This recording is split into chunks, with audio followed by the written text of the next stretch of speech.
কিরে ফরাদ, নামাজ পড়তে যাবি না? আসরে আজান দিছে, চল নামাজ পড়ে আইগা। কি হয়েছে ভাইয়া? হ্যাঁ শুনছি তো আসরে আজান দিছে। যাও, আজকে তুমি যাও, কালকাতে আমি যাবো না। আজকে ভালো লাগতেছে না, তুমি যাও। কি কস কালকাতে যাবি অনেক? রোজা গেল আজকে কয়দিন হইলো, তুই এখনই কস যে কালকাতে নামাজ পড়বো অনেক। নামাজ কি আর রোজা কি শুধু রমজান মাসের জন্য নাকি সারা বছরের জন্য? আরে ভাইয়া, ঠিক আছে, রমজান মাসের জন্য না সারা বছরের জন্য ঠিক আছে। রোজা গেল, জানি তো রমজান মাসে শয়তান আটকানো থাকে, সে কারণে আমরা 5 ওয়াক্ত নামাজ এবং রোজাটা রাখতে পারি। শয়তান তো এখন আবার ছুটে গেছে, এখন তো আবার শয়তানের ধোঁকা দিছে, তাই এই কারণে শয়তানের ধোঁকায় ফেরা বলতেছে আর কিন্তু ভাল লাগে নাই। বুঝি তো ভাই, আর কি কম। শয়তানের ধোঁকা দিলে হইব? শয়তান তো মানুষকে ধোঁকা দেবে, তাতে কোনো সমস্যা নাই, তারপরে শয়তানের ধোঁকা থেকে আমাদের বাঁচতে হবে। কেন জানো? সর্বপ্রথম কিয়ামতে হাসরের ময়দানে সর্বপ্রথম নামাজের হিসাব নিবে। তখন কি তুমি বলতে পারবা যে আল্লাহ আমাকে শয়তানের ধোঁকা দিছে? তখন এটা বললে কখনো কাজ হবে না।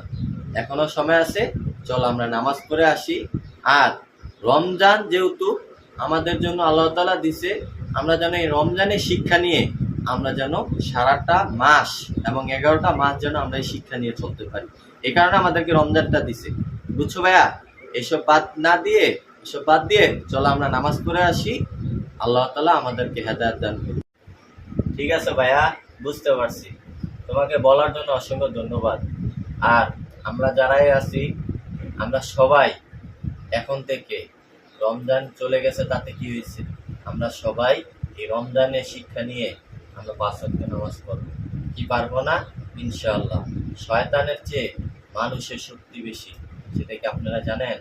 আজকে থেকে আমরা ওয়াদা করি, আমরা প্রতিদিন 5 ওয়াক্ত নামাজ জামাতে পড়বো ইনশাআল্লাহ। এই তো ভদ্র ছেলেদের মতো কথা বলছো। চলেন আমরা উজু করে সবাই 5 ওয়াক্ত নামাজ পড়ি। আর এই ভিডিও থেকে আপনারা কি শিখলেন অবশ্যই কমেন্টে জানিয়ে দিবেন।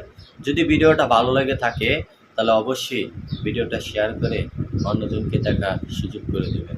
আসসালামু আলাইকুম।